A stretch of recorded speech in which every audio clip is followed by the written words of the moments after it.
नमस्कार मैत्रिणींनो, साचीज Maugham kitchen मध्ये तुम्हा सर्वांचं स्वागत आहे। आज आपण बनवणार आहोत सगळ्यांना आवडणारी भेंडीची भाजी। जर माझ्या चॅनलवर नवीन असाल तर माझ्या चॅनलला लाईक करा, शेअर करा, सबस्क्राइब करा। चला तर मग जास्त वेळ न घालवता रेसिपीला सुरुवात करूया। साहित्य पाहूया।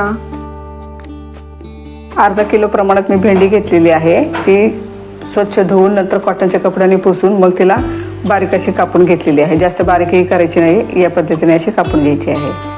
कोथिंबीर घेतलेली आहे, 8-10 लसूण पाकळ्या अशा बारीक कापून घेतलेल्या आहे। कढीपत्त्याची पानं आहेत, चवीनुसार मीठ आहे, 4-5 हिरव्या मिरच्या अशा बारीक कापून घेतलेल्या आहे। ही धने जिरे पावडर घेतलेली आहे मी। हळद घेतलेली आहे पाव चमचा, थोडेसे जिरे घेतलेले आहे। एक मध्यम आकाराचा टोमॅटो बारीक कापून घेतलेला आहे। एक मध्यम आकाराचा कांदा बारीक कापून घेतलेला आहे आणि थोडंसं लाल तिखट आहे, अर्धा चमचाच आहे आणि हे थोडंसं हिंग आहे। कढईमध्ये मी तेल टाकलेलं आहे, ते छान गरम झालेलं आहे। आता आपण जिरं टाकूया। जिरं छान फुललं की लसूण टाकायचं आहे। मिरच्या पण यातच टाकून द्यायच्या आहेत।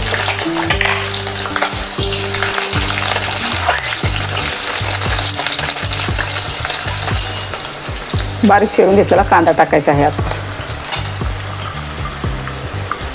त्याची पानं टाकायची आहेत। बारीक कापून घेतलेला टोमॅटो टाकायचा आहे। टोमॅटो थोडासा हलकासा मऊ झाला की आपल्याला हळद टाकायची आहे। धने जिरे पावडर टाकायची आहे।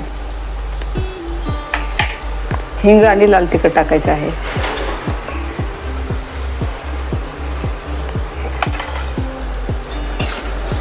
एकजीव करून घ्यायचा आहे छान।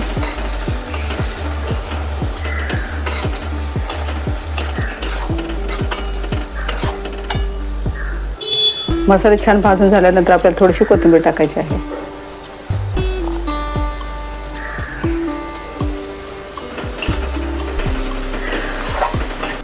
सर्व जिन्नस छान परतून झालेला आहे। आता कापून घेतलेली भेंडी टाकायची आहे।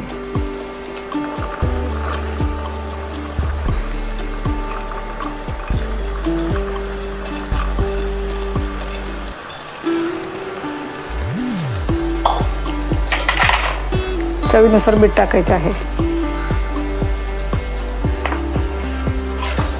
छान एकजीव करून घ्यायचं आहे। गॅस मी एकदम बारीकच ठेवलेला आहे। आता 5 मिनिटं आपल्याला झाकून ठेवायचे आहे। 5 मिनिटं झालेले आहेत। आता आपण झाकण खोलून पाहूया।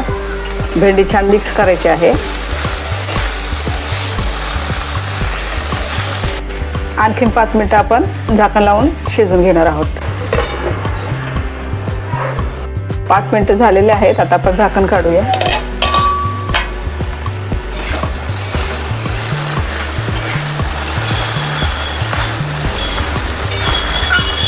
छान मिक्स करायचे आहे। आता आपल्याला झाकण न ठेवताच थोडीशी शिजवून घ्यायची आहे, म्हणजे हा जो चिकटपणा आहे तो नाहीसा होईल। गॅसची फ्लेम मी मंदच ठेवलेली आहे। आणखी 4-5 मिनिटं आपण मंद गॅसवरती झाकण न ठेवता शिजवून घेतलेले आहे। भेंडी आपली छान तयार झालेली आहे।